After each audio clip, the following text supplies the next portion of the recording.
Ó, o convidado é o primeiro a entrar na sala, hein? Já já te chamo aí, vamos mandando o link pro pessoal chegando.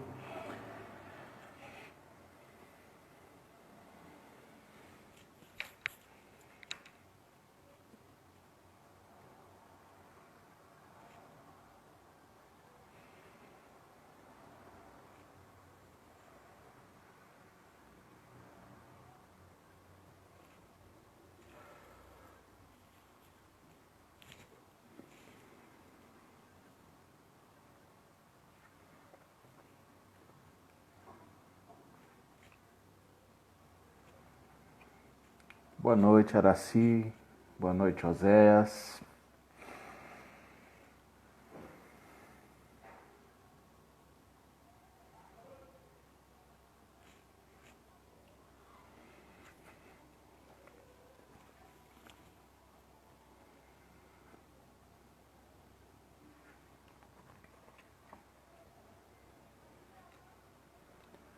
Boa noite, Raquel. Boa noite, Flávia.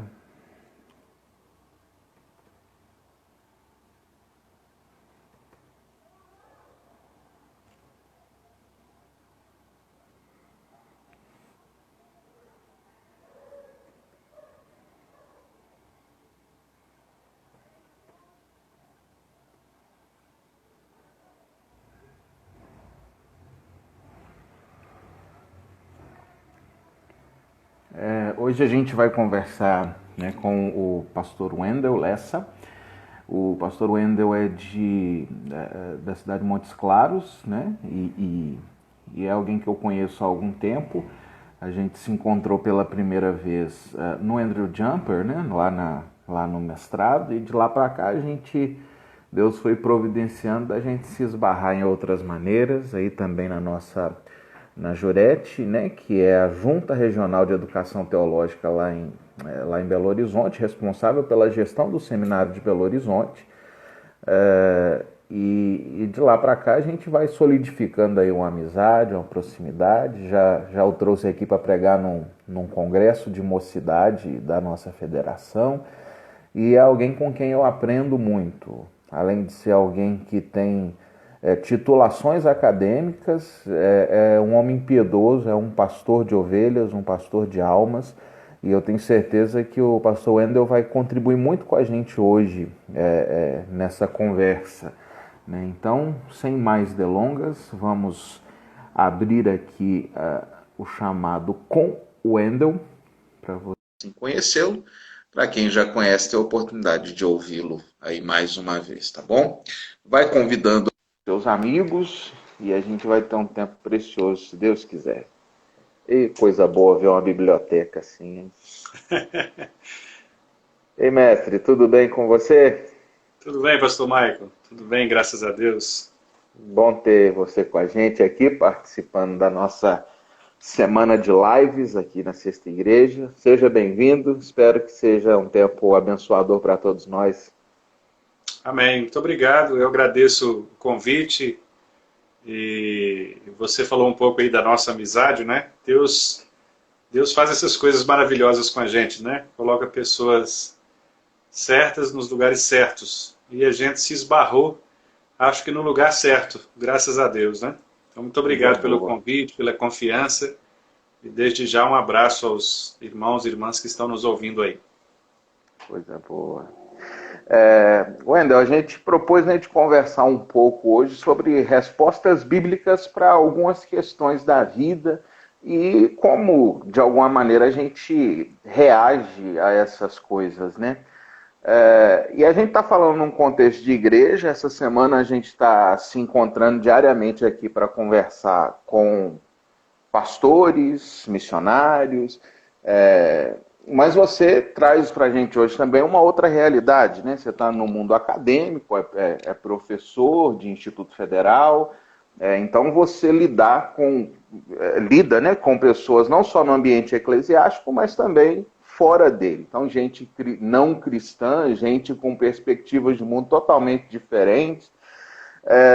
E na sua experiência aí, no que você tem experimentado, como você percebe a maneira de lidar com esse tempo de crise, na perspectiva do cristão e do não cristão, há diferenças sensíveis na sua percepção, seja lá na academia, seja na igreja, ou será que a gente já secularizou de tal forma que a igreja não reage de forma diferente? Qual o seu olhar nesse sentido? Pois é, você sabe que eu acho que você terminou com a palavra que eu gostaria de iniciar, que é justamente a palavra secularização. Eu tenho a impressão, pastor Michael, que a gente está vivendo um período um pouco diferente em relação a reação a essa pandemia, talvez de outros períodos na história em que os cristãos reagiam a momentos assim. O que eu percebo é que há uma certa preocupação generalizada, inclusive por parte dos cristãos. Eu não sei se você concorda comigo, mas o olhar que eu tenho é de que muitas vezes a tensão, o medo, o pavor que essa pandemia está trazendo tem afligido inclusive os crentes, né? E os crentes, na verdade, deveriam ser aqueles mais aptos para lidar com esse tipo de situação, de tribulação. Afinal de contas, não é novidade para nós, né? Jesus Cristo disse que nós viveríamos tempos de pragas, né? De doenças, de enfermidades. Então, para o cristão, não é novidade. Quer dizer, eu não estou querendo dizer com isso que a gente tenha que minimizar as consequências, que de fato são terríveis, pessoas adoecendo, morrendo. Mas o que eu estou querendo dizer é que o coração crente, a meu ver, ele deveria estar mais bem preparado para enfrentar esse tipo de situação, né? E o que eu percebo às vezes é que no momento em que a igreja precisaria agora consolar os não cristãos, talvez ela esteja também refletindo um pouco dessa ansiedade, desse pavor, né? Eu vejo isso, por exemplo, numa atitude até boa, por assim dizer, mas que me parece ruim. É o seguinte, a nossa ansiedade, por exemplo, por voltar a nos reunir presencialmente, né? Então, volta e meia, a gente participa de muitos grupos, você vê certa ansiedade, as pessoas, e quando nós vamos voltar, quando vamos voltar, quando vamos voltar? É como se nós dependêssemos primariamente dessa resposta para termos comunhão com Deus, né? Quer dizer, claro, são coisas distintas. Eu sei da necessidade do crente de estar em comunhão com os irmãos fisicamente na igreja, num espaço de congregação comum, né? Sei também da necessidade da guarda do dia do Senhor, a especificidade do culto público, tudo isso é tranquilo para nós. Mas o que eu estou dizendo é que, às vezes, essa ansiedade de querer voltar muito rapidamente parece algo meio assim, usando a expressão lá da Idade Média, né, um pouco mundano, no sentido de que a gente parece se comportar um pouco sem a convicção de que, mesmo não podendo, nesse momento, nos reunir fisicamente, nós estamos em íntima comunhão com os irmãos, né? Nós estamos em comunhão com Deus, nós continuamos a ser igreja, mesmo no momento de tensão como esse que nós estamos vivendo.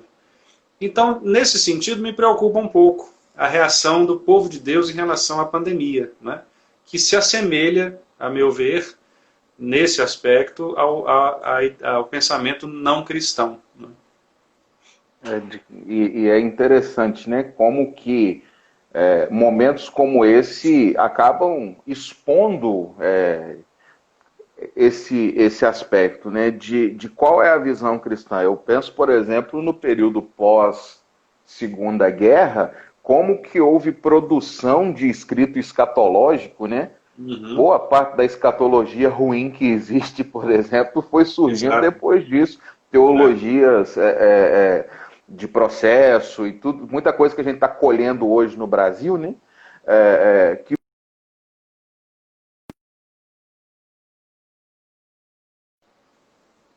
alguém tentou ligar aqui, e foram surgindo naquele momento, sabe?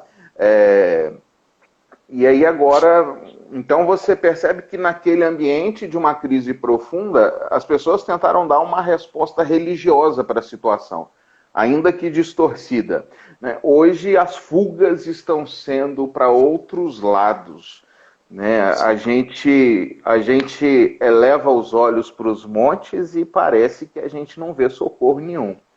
E aí a gente começa a olhar aqui embaixo ver se acha algum socorro, né? É. Antes de eu passar para a próxima pergunta, só cumprimentar aqui o pessoal que foi chegando aí, Dona Dinalva, Doris, nosso amigo lá de Jumper, o Eliandro. Eu vejo o Eliandro, eu lembro de Leibniz. Eu gostava de falar de Leibniz nas aulas, é um parceiro lá do Paraná.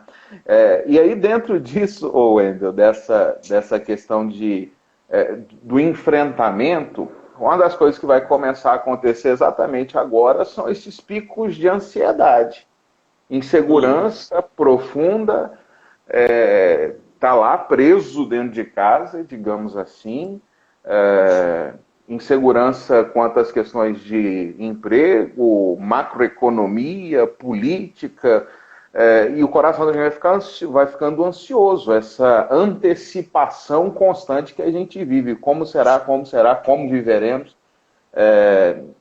E quais são as respostas bíblicas para um coração ansioso, então? Que está vendo isso tudo, deveria ter já uma resposta cristã, mas a gente está vendo que muitas vezes essa diferença não está tão palpável. E aí agora estou diante desse momento. Estou em crise, estou ansioso, não sei como reagir. O que a Bíblia diz para mim?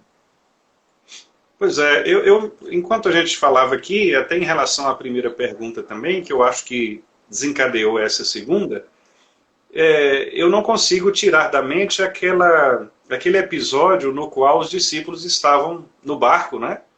Uhum. E a tempestade veio sobre eles. E Jesus estava dormindo, né? Parece um negócio meio, assim, uma ironia, né? O reverendo Hermes chamaria isso de fina ironia, né? É uma ironia, assim, bem sutil do texto, porque enquanto estava todo mundo apavorado, Jesus dormia. E você citou o Salmo 121, né? O Salmo 121 diz que o Senhor não cochila, ele não dorme. Então, significa dizer que, embora Jesus Cristo estivesse dormindo, ali no aspecto da sua humanidade, né? Exercendo ali a sua natureza humana, se descansando como qualquer ser humano descansaria, enquanto Deus ele estava atento às situações, né? E a reclamação que ele faz posterior é exatamente ao fato de que aquelas pessoas não estavam exercendo devidamente a sua fé, né? E a fé, a gente sabe que é a certeza daquilo que a gente não vê, mas que tem a convicção de que está lá, né? Até usando aqui o C.S. Lewis, né, a ideia de que eu não preciso ver o sol todo dia para saber que ele existe, né? Eu sei que ele está lá, mesmo num dia nublado e turvo, eu sei que o sol está. Então, essa fé, o exercício da fé é que eu acho que falta a muitos cristãos nesse tempo, né? E o exercício da fé acaba, ou a falta de exercício, acaba gerando ansiedade. Porque a ansiedade é exatamente a tentativa de nós controlarmos o futuro, né? Controlar o desconhecido. Então, assim, sim, eu não sei o que vai acontecer, então eu me antecipo na tentativa de controlar aquilo que eu nem sei se existirá, né? Então, essa é a ansiedade. Quer dizer, nós não estamos falando aqui de um planejamento normal, de uma preocupação comum, que é um planejamento que a própria palavra nos instrui também. Nós estamos falando aqui daquela ansiedade descontrolada, né? Que beira a incredulidade. Né? Porque se eu olho para o futuro e eu não consigo ver a mão de Deus me governando, então isso demonstra também, de minha parte, certa incredulidade, né? Quer dizer, eu não creio, embora esteja muito próximo dele, e eu acho que esse é o problema, pastor Michael, porque nós cristãos estamos muito acostumados à ideia de estarmos próximos de Deus. Quer dizer, a gente lida com o sagrado, e isso, de certo modo, dá a impressão de que a gente tem um domínio maior do sagrado do que as pessoas que que não estão no nosso meio, né? Que não são evangélicas. Então, assim, a gente acaba achando que nós somos detentores do sagrado. Mas aí que está o grande segredo, né? Porque o sagrado ele está no ser humano, né? Nós temos o sagrado em nós porque nós somos criados à imagem e semelhança de Deus. Então, mesmo o não crente, ele também tem essa dimensão do sagrado e ele precisa, de alguma forma, se apoiar em alguma coisa. Então, alguns se apoiam na ciência, né? Outros se apoiam na política, outros se apoiam nas diversas religiões, e nós nos apoiamos na nossa fé no Deus de Israel e em Jesus Cristo. Só que o problema é que às vezes nós nos acostumamos tanto a isso, que parece que isso é algo automático. Né? Assim, eu ligo minha vida no modo automático, e aí tudo bem, né? E deixo a vida me levar. Mas não é verdade isso. A Bíblia diz que a fé ela é algo que você exercita, né? Que você desenvolve. Então, eu me lembrei dessa passagem bíblica porque os discípulos estavam com Jesus o tempo todo, Jesus estava do lado deles, próximo deles, e ainda assim eles tiveram medo, né? Eles tiveram ansiedade. Então, isso mostra para nós que não basta apenas a gente falar de coisas divinas. É preciso mais do que isso. É preciso uma comunhão íntima no coração para eu ter a certeza de que, ainda que a incerteza ela esteja batendo a minha porta, eu sei que Deus está no controle de todas as coisas. Né? Eu sei que tudo aquilo que vai acontecer já está ordenado por Deus, nada fugirá ao controle dele, ele não será pego de surpresa, não será frustrado em seus planos, né? E consequentemente eu posso então estar tranquilo, porque eu sei que o que acontecer será da vontade dele. E a receita básica, né, dentro do que você está falando é exatamente isso, né? A gente vai lidar com ansiedade e a resposta está nos pés firmes na ideia de soberania e providência de Deus, né? Existe um Deus que cuida de tudo, que providencia cada passo da história e que sabe muito bem o que está fazendo. Né? Seja na história mundial, cósmica, né? Então, fazendo uma paráfrase aqui, nenhum meteoro vai andar por todo esse universo aí sem a boa mão de Deus cuidar dele. Né? Exatamente. E a gente, então, precisa fundamentar a nossa fé nessa consciência para a gente conseguir andar menos ansiosos. Né? Jesus nos dá uma ordem muito profunda que é para a gente não andar ansioso, que a gente precisa confiar nessa providência, né? O Deus que cuida de coisas comezinhas, de coisas que a gente nem observa, de plantas, de animais, e que é o mesmo que nos supre. Então essa ideia do Deus que é providente nos ajuda muito. Só respondendo uma coisa boa. Ah, tá, pode.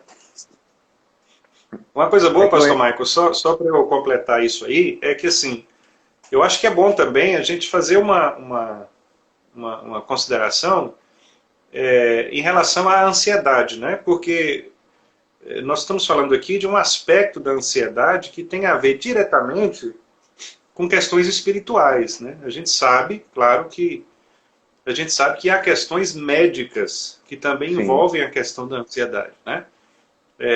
Depressões e outras situações que dependem também de acompanhamento médico, né? Então, é só para ficar claro, para não parecer que nós estamos assim espiritualizando a situação e não dando a ela a devida dimensão, né? Então, a gente não pode também ser simplista e dizer que todo tipo de depressão ou de ansiedade seja necessariamente uma incredulidade, né? uma falta de fé. Quer dizer, eu penso particularmente que, no fundo, todas as doenças que nós enfrentamos, inclusive as psicossomáticas, as psiquiátricas, etc., elas têm a ver, claro, com o pecado, né? O primeiro pecado, né? Não que nós tenhamos praticado um pecado específico, mas elas têm a ver com a nossa degeneração mesmo, com a nossa pecaminosidade, né? Então é bom a gente colocar isso para não parecer que nós estamos acusando de incrédulos aqueles que porventura têm algum tipo de ansiedade ou depressão. Sim, existem casos de ansiedade que tem a ver, por exemplo, com a baixa produção de algum tipo de Exato. substância no corpo. Você precisa tomar um medicamento para estimular a produção daquela substância, né? Então, Exato. não são casos como esses, mas pessoas que suspendem a fé, suspendem qualquer convicção da parte de Deus e de quem Ele é e do que Ele faz, e vivem desesperadas porque, no fim das contas, dependem só de si mesmo, e se esse Deus aqui falhou, acabou. Dentro disso, inclusive, você veio citando... Antes, deixa eu só responder aqui, que me perguntaram se você está no meu gabinete. É porque a sua estante é igual à minha, mas não é não. Esse gabinete aí é o do Wendel mesmo, tá? Não é o meu, não. É muito parecido. Mas dentro disso que você estava falando, acho muito interessante que a gente vem tratando de modo muito sistemático o aspecto de idolatria, né? De como o nosso coração é criativo, né? Calvino fala que ele é uma fábrica para ficar criando substitutos para Deus. Coisas, pessoas, estruturas, instituições. E aí a gente vinha numa toada como sociedade, como humanidade, que era muito preocupante. Materialista, individualista, e as pessoas, gente vivendo pelo aspecto político e morrendo pelo aspecto político. Dinheiro, dinheiro, dinheiro. Prazer, prazer, prazer. E aí chega agora um momento que perdeu tudo isso. Você julga que um momento como esse, em que as estruturas sociais são todas aí rebuliçadas, é um momento propício para que essas pessoas comecem a se perguntar e a repensar os rumos que a vida ia tomando, que amanhã a gente volta para um novo normal? Ontem na conversa com o pastor... Não, anteontem, na conversa com o pastor Rômulo, a gente falava isso, que a gente talvez não volte ao normal, mas a gente volte a um novo normal. E quando eu voltar ao novo normal, eu vou voltar para o ritmo frenético que eu estava antes, ou eu vou usar esse período para aprender alguma coisa? Você julga que um momento como esse deve servir para essa autoanálise, essa autoimagem e revisão de conceitos e onde eu estava depositando a minha energia, as minhas forças, a minha fé? O que você pensa acerca disso? Pois eu ouvi dois pensadores, assim, dos quais eu admiro, gosto muito, acho que você, pelo menos um deles, você vai concordar comigo, que é o Pondé, né? Eu ouvi o Pondé respondendo a esta pergunta no aspecto filosófico, né? Perguntaram para ele se ele entendia que como seria o mundo depois da pandemia, né? E ele disse assim, olha, eu acho que vai ser tudo do mesmo jeito. Assim, no início as pessoas vão ter aquela ansiedade de se reencontrarem, etc. Alguns casais vão se declarar apaixonados, filhos vão se reconciliar com os pais, mas com o passar do tempo, as coisas vão voltar ao normal, né? Quer dizer, isso na perspectiva do Pondé. E essa semana também eu assisti uma palestra muito interessante do Dominique Manguenot, que é um linguista, né, da área de análise do discurso, e ele falando sobre os números da pandemia, né? E ele dizendo que os números eles são uma espécie de refúgio para aqueles que não conhecem ou não sabem lidar com a pandemia. Então, assim, eu não sei resolver o problema da pandemia, então eu jogo a culpa nos números. Aí eu começo a falar de tantos infectados, de tantas mortes, e tal. E aí os números dão para a gente essa sensação de que nós estamos no controle das coisas, né? Quando na verdade a gente não sabe o que vai acontecer, a gente não sabe, não tem cura, não tem vacina, não tem nada. Mas o fato de você numerar, de você categorizar, isso dá a impressão para o ser humano de que ele está controlando, né? E é bacana isso, porque realmente parece um pouco disso. Quer dizer, quando você não entende muito da coisa, você começa a categorizá-la, rotulá-la, né? E aí quando você rotula, você dá a impressão de que você domina aquela situação, né? Você domina aquele fato, né? Então você citou aí, por exemplo, as teologias que foram criadas a partir das pandemias, né, digamos assim, dos grandes eventos. Quer dizer, as pessoas elas passam a querer dar nome a situações, a períodos, a coisas, com o intuito de dominá-las. E eu acho que isso é uma criação idólatra também, né? Quer dizer, a partir do momento que eu lido com uma situação que eu não tenho controle, sobre a qual eu não tenho controle, e eu quero nomeá-la, quer dizer, eu estou querendo dizer, bom, eu sou o Deus dessa situação, eu controlo essa situação, né? Então, na verdade, eu penso que isso, a fragilidade do ser humano ficou muito evidente com o coronavírus, né? Muito evidente. Quer dizer, a gente está vendo que nós não somos absolutamente nada do ponto de vista se alguém tivesse, né, se alguém quisesse, desejasse algum tipo de soberba aí, é porque realmente, né, não percebeu a gravidade da situação, porque um vírus, né, é capaz de tirar a paz, né, de bilhões de pessoas. Então a gente percebe a nossa fragilidade e, sendo mais objetivo na sua pergunta, eu sinceramente, Michael, eu acho que não vai mudar muita coisa não. Eu sou um pouco assim meio cético. Eu acho que nesse ponto eu concordo com o Luiz Pondé, né? Eu acho que talvez num primeiro momento as coisas vão mudar, sabe? Por exemplo, vou dar um exemplo só. O retorno à igreja. Eu acho que num primeiro momento algumas pessoas vão voltar mesmo, alegres, e vão tal. Mas assim, com o passar do tempo, eu acho que as coisas vão voltar ao normal, sabe? E o ser humano, o povo de Israel mostra isso pra gente, né? O ser humano esquece muito rapidamente as coisas, né? Então, assim, o povo de Israel, Deus fazia milagres absurdos, né? E passava pouco tempo, o povo se esquecia daquilo e já estava reclamando de novo de outra situação, né? E Deus ia lá e fazia outro milagre estrondoso. E o povo novamente desconfiava, reclamava de Moisés, etc.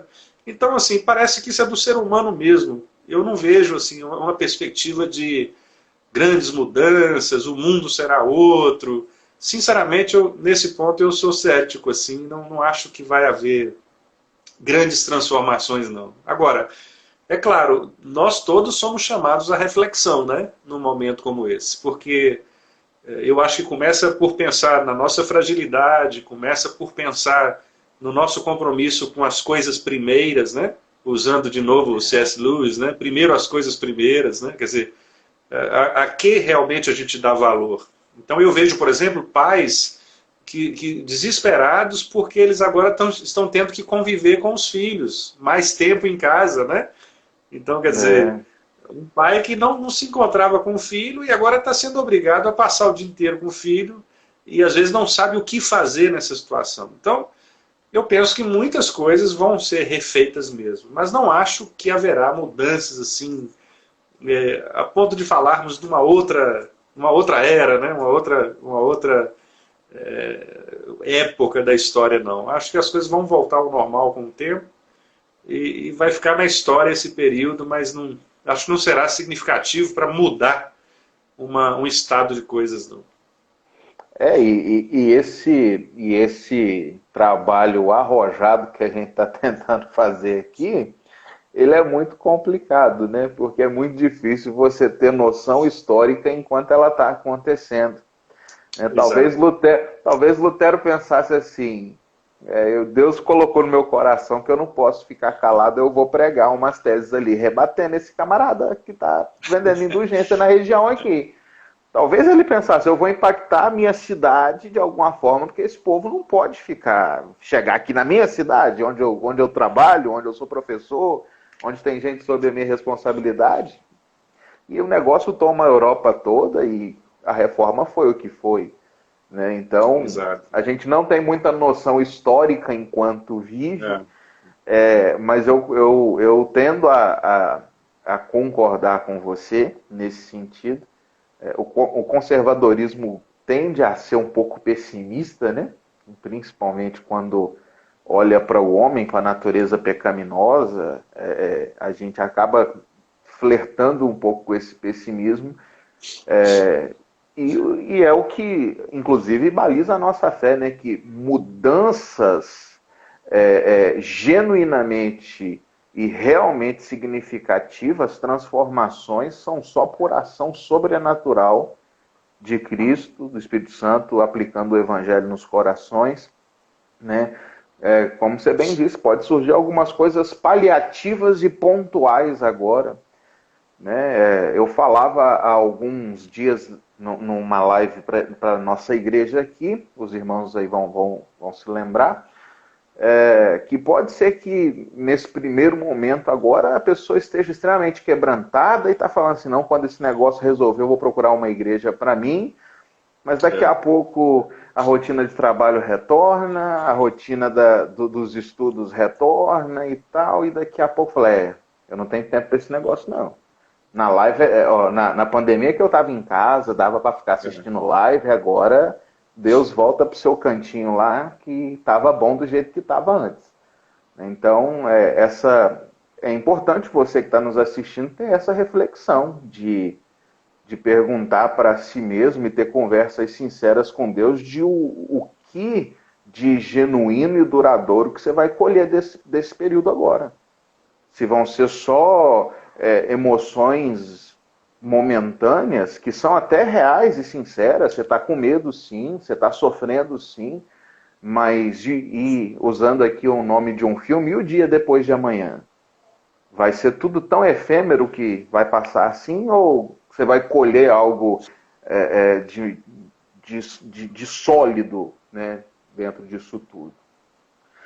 E num momento como esse, Wendel, uma questão que sempre vem e que é nítido acontecer, inclusive na Bíblia, são aquelas perguntas sobre Deus. A gente falou agora de providência, de soberania, mas na Bíblia você tem gente piedosa, gente que amava o Senhor fazendo perguntas para Deus.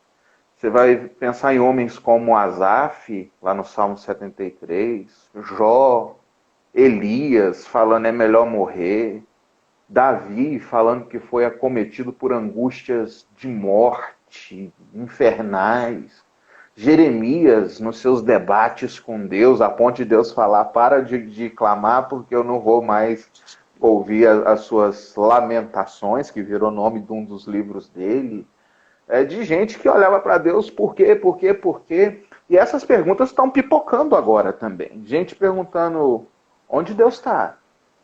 Por que ele não faz alguma coisa?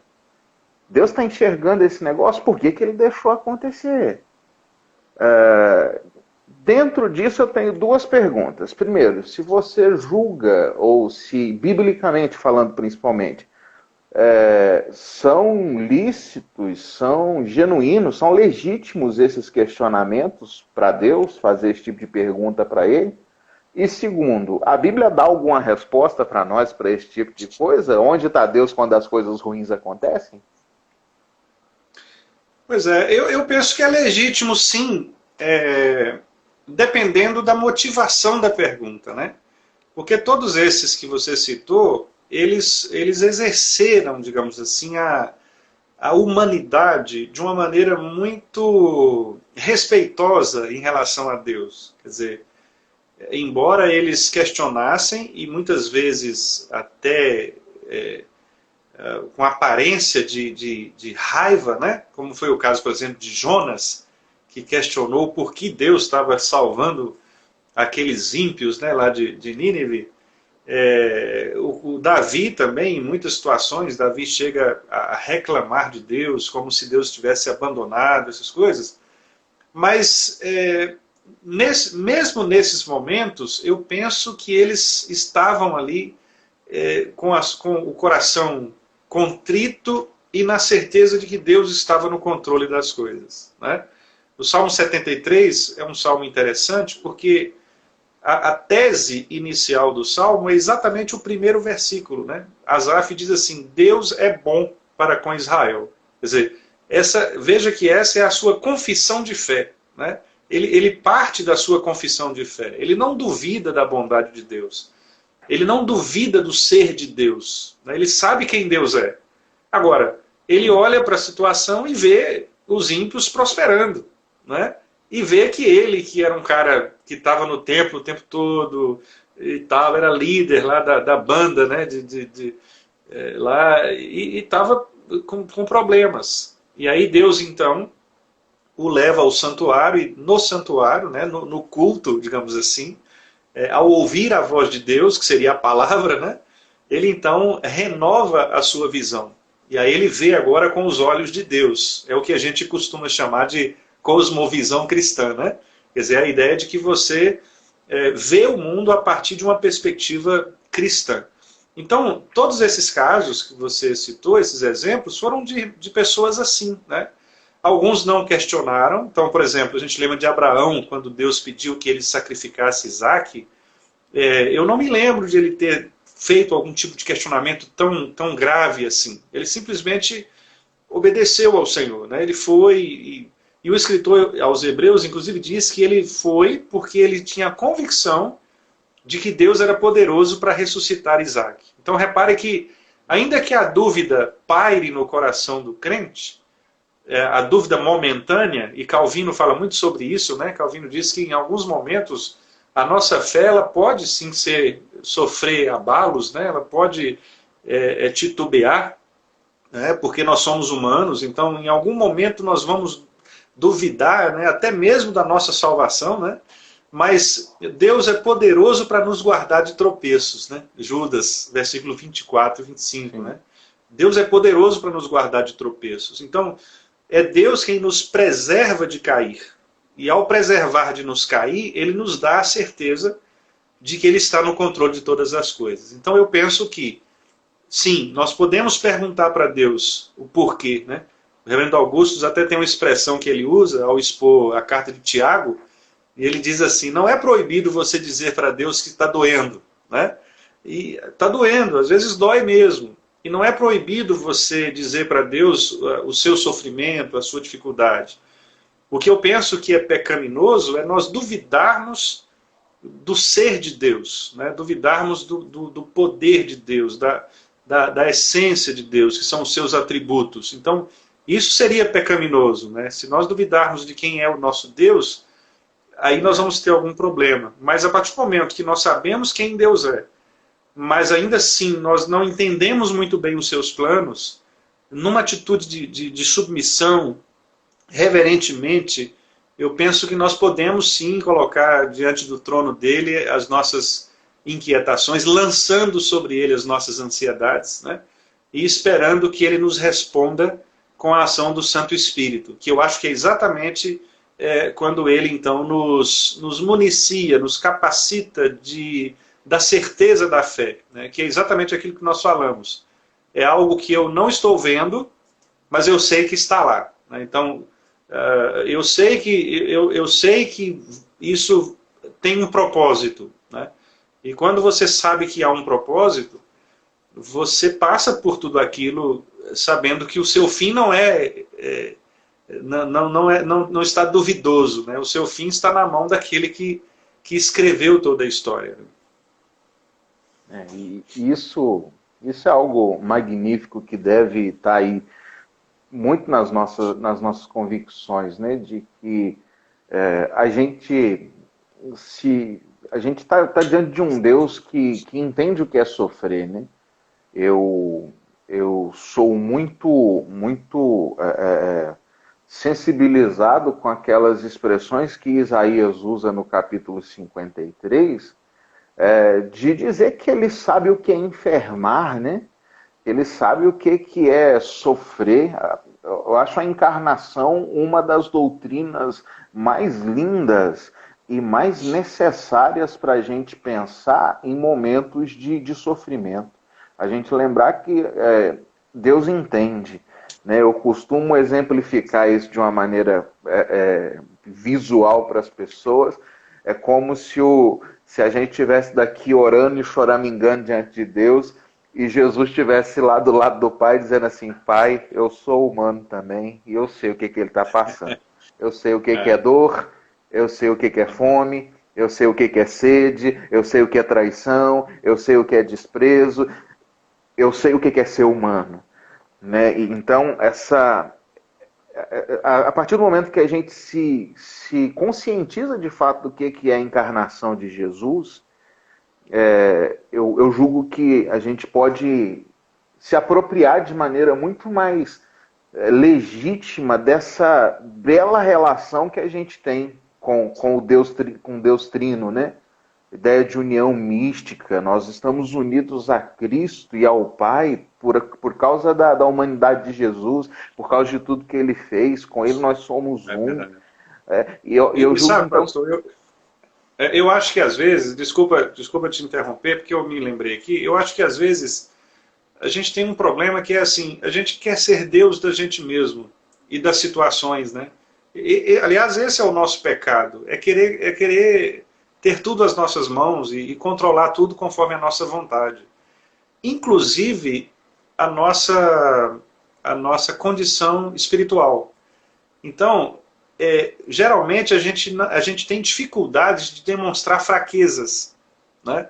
É raríssimo, por exemplo, um pastor, um líder, demonstrar algum tipo de fraqueza. Né? Demonstrar que ele errou, que ele pecou, pedir perdão publicamente, algum tipo de... Assim, por quê? Porque nós temos essa tendência de autoproteção, de autoimagem. Né?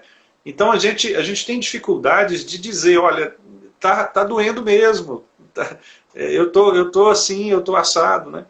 E aí, inclusive, a gente faz isso não só com as pessoas, mas com Deus também.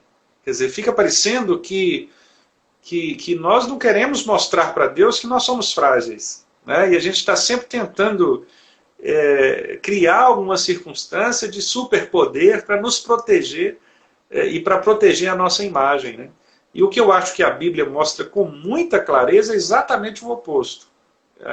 A Bíblia mostra personagens importantes da história com fraquezas gigantescas, né? Diante de situações que eles mostraram realmente que são humanos, né? que são pecadores, que falham, né? E que precisam do Senhor. Né? Não fosse o Senhor que estivesse ao nosso lado, Israel que o diga, né? Teriam nos engolido vivos. Então, é isso. Eu acho que a gente precisa parar com essa ideia de que nós temos a força. Né? Eu acho que a gente tem que saber que nós dependemos inteiramente do Senhor e dizer isso para Ele, inclusive, mostrar as nossas fraquezas, dizer onde está doendo, né? Mostrar onde a gente precisa ser tratado e procurar ajuda. Né? Não só de Deus, obviamente, mas de irmãos também, de pessoas também, né? Irmãos queridos que possam nos ajudar. Recentemente a gente tem visto, né, situações, por exemplo, que envolvem suicídios de líderes, né, de pastores. Quer dizer, esse é um tema difícil de ser tratado. Né? E a gente que é pastor sabe muito bem disso, que muitas vezes a gente fica sozinho.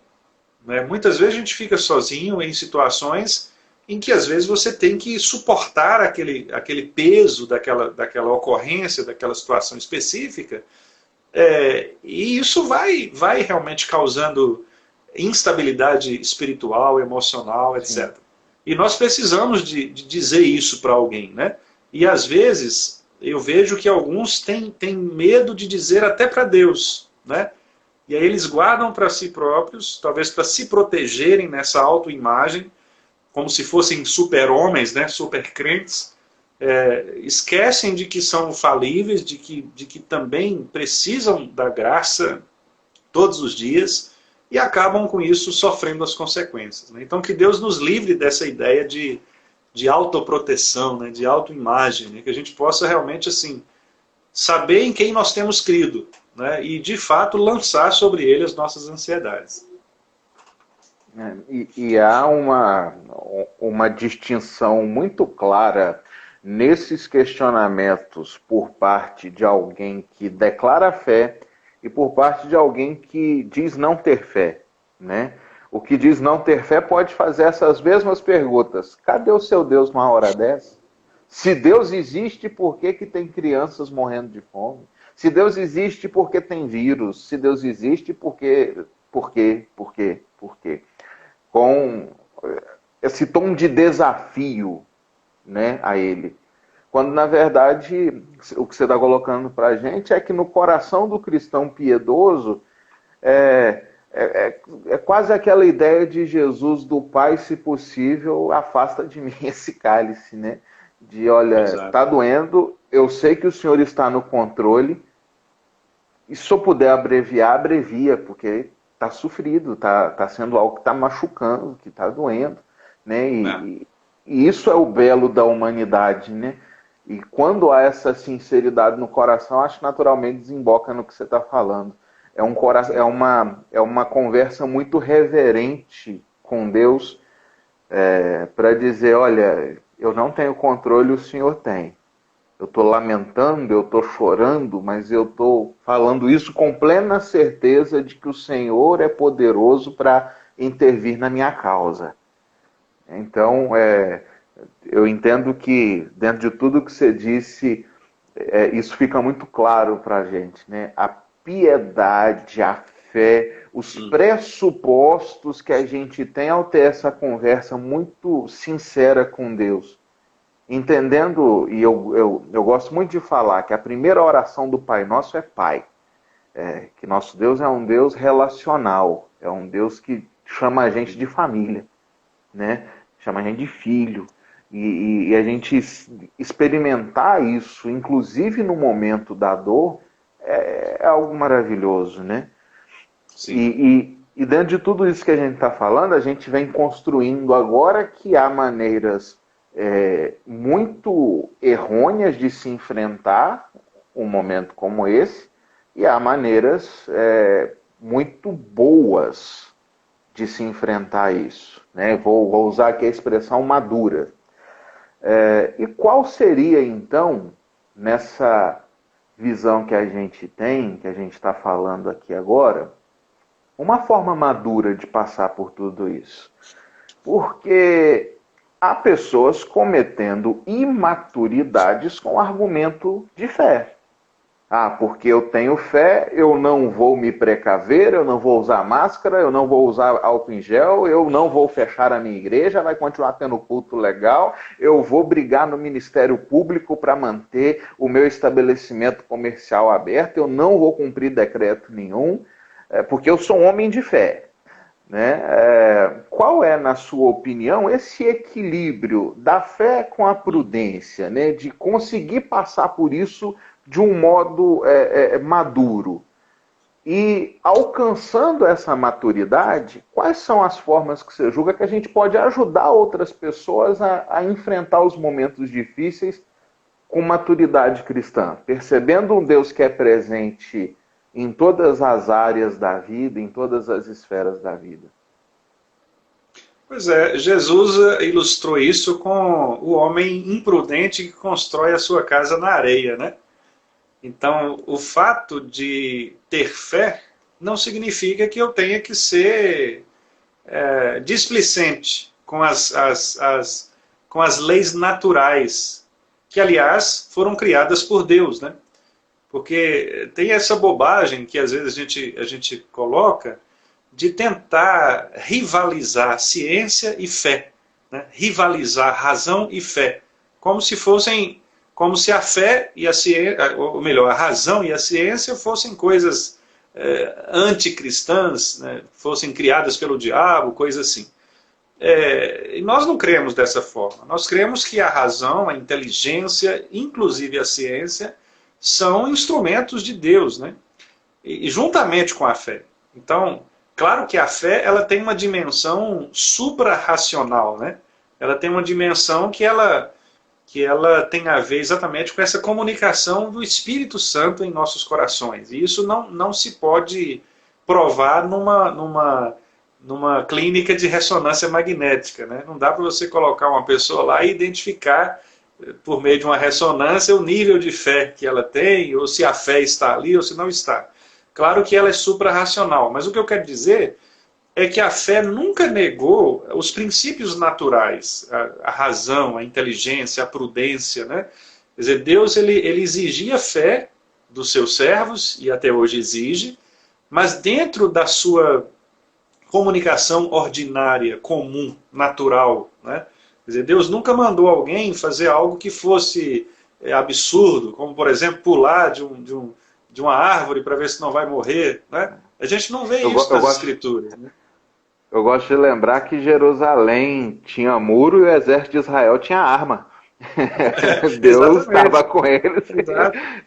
Exatamente. E as guerras, as conquistas, etc., foram todas guerreadas, lutadas com instrumentos naturais, né? Quer dizer, normais, armas. Claro que o sobrenatural também estava envolvido, né? Agiu. A gente percebe, a gente vê isso em vários lugares, né? Sansão, a gente vê isso na Batalha de Jericó, na própria libertação do povo do Egito, né? Quer dizer, várias situações em que Deus agiu sobrenaturalmente. Mas, ainda que ele tenha agido sobrenaturalmente, ele também ordenou o uso de meios naturais, de meios normais, comuns, né? Como você falou, então, por exemplo, Neemias, ele erigia o templo, mas com a espada na mão, quer dizer, de um lado a espada, de outro, né, a reconstrução do muro. Então, quer dizer, isso mostra essas duas coisas. O fato de eu ter fé não significa que eu tenho que ser imprudente, irresponsável, displicente, né, nada disso. E esses dias até a gente achou graça, né, porque um líder religioso muito famoso no Brasil estava fazendo uma dessas orações fortes, né, imprecatórias, para expulsar o demônio da Covid-19, mas ele estava usando máscara, né?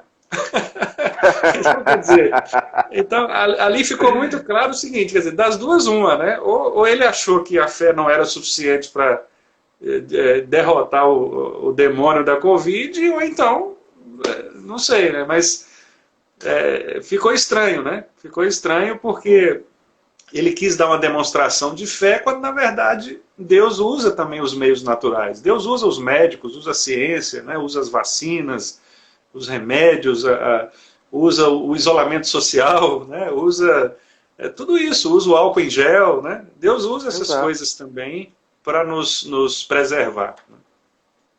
Sim. E aí é dentro de um momento como esse que eu tenho dito que a gente, como cristão, pode dar verdadeiras provas de que nós somos desses que transitam num universo que a gente acredita que Deus age também no natural e que Ele é Senhor sobre todas as coisas, né? Aqui em Valadares existe, dentro do decreto municipal, né, já pode voltar às igrejas num distanciamento específico e tendo aí algumas colocações lá, né? E a gente tem se reunido com a faixa de 55 a 60 pessoas que o decreto permite. E aí a gente está lá vendo o pessoal todo de máscara, cumprindo os requisitos necessários, e isso não quer dizer que a gente não tenha fé, né? A fato, eu tô com câncer, não vou fazer quimioterapia, não vai ter radioterapia, é só na fé, né? Então, muito... Eu acho que a maturidade está nisso, né? Mostra, entender que Deus pode agir de modos extremamente naturais também. Sim. E se ele quiser, pode ser sobrenatural. Pode ser que a gente acorde amanhã cedo e alguém diga assim, o vírus acabou. Isso. Um bom exemplo disso, pastor Michael, é a multiplicação dos pães e peixes, né? Ali a gente tem... Deus usa o alimento normal, digamos assim, que é o pão e o peixe, né? Mas ele faz multiplicar. Quer dizer, então ele usa coisas que são do mundo real, são coisas naturais, né? E opera um milagre. Então, quer dizer, eu estou querendo dizer o seguinte, que Deus ele usa, de fato, aquilo que também é comum a nós. Né? Ele usa os médicos, ele usa remédios, ele usa uma boa alimentação, ele usa um preparo físico adequado, Quer dizer, ele usa essas coisas também como meios para nos preservar, para nos proteger, né? E, como você disse, a partir disso, sobrenaturalmente, ele, claro, Deus não pode ser contido, né, pelas nossas mãos. Obviamente, ele pode, de uma maneira sobrenatural, realizar o que ele bem entender, né? Como muitas vezes na história isso aconteceu, né? Glória a Deus por isso. E glória a Deus pela sua vida, Wendel. Muito Amém. obrigado por ter aceitado o nosso convite. Gostaria de orar por você para a gente terminar esse momento que foi muito edificante para mim. Tenho certeza que foi para o pessoal que nos acompanhou. Vi as reações aqui, o pessoal interagindo, né, falando, né, da concordância com aquilo que você vinha dizendo, de que, né, Deus de fato é soberano, falando aí do Evangelho é sofrimento, né? A nossa fé é baseada no sofrimento de Cristo. Eu tenho certeza que foi muito instrutivo para nós todos, como foi para mim. E eu te agradeço por aceitar esse convite. Eu agradeço o convite. O convite é a companhia de vocês. Beleza. Então vou orar por você e depois gostaria que você orasse por nós e pelos nossos irmãos que nos acompanharam. Claro. Deus, graças rendemos ao Senhor por esse tempo que nós passamos aqui, pelo privilégio que o Senhor nos concede de juntos podermos aprender mais da Tua Palavra. Ó Deus, a Tua Palavra é viva e eficaz e ela vai no profundo da nossa alma e trata, ó Deus, com tudo que precisa ser tratado. Muito obrigado por isso. Louvamos ao Senhor pela instrução que o Senhor nos trouxe através desse momento de conversa aqui, usando a vida do pastor Wendel. Que o Senhor, ó Deus, continue revestindo o seu filho de cuidados, a ele, a Fernanda, seus filhos, que o cuidado do Senhor, o amor do Senhor continue os visitando dia após dia com toda a graça que o Senhor tem. Sê conosco, ó Deus, nos abençoe no restante desse dia, no final de semana que está chegando aí, e que em tudo possamos glorificar ao Senhor, no que fizermos, no que falarmos, no que pensarmos. Seja o Senhor glorificado entre nós, ó Deus. Em nome de Jesus. Amém. Senhor, nós te agradecemos por esse momento tão oportuno que o Senhor nos proporcionou nesse início de noite, neste dia. E pedimos que o Senhor renove em nossos corações a confiança plena de que o Senhor está no controle de todas as coisas, de que tudo que o Senhor faz é bom e de que nós estamos de fato seguros na Tua mão poderosa, debaixo da Tua graça, debaixo do Teu santo e paternal cuidado. Obrigado, Senhor, pela vida do pastor Maicon, da sua família, dos irmãos da sua igreja, Valadares, que o Senhor abençoe a todos. Obrigado aos que estiveram conosco aqui, que o Senhor derrame bênçãos sem medida nas vidas de cada um deles.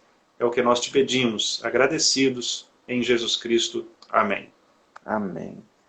Pessoal, encerra assim então a nossa semana de lives, né? Você pode acompanhar no IGTV, aqui na nossa timeline, aqui no Instagram mesmo, as 4 conversas da semana. Teve um convidado terça, outro quarta, outro quinta e um hoje.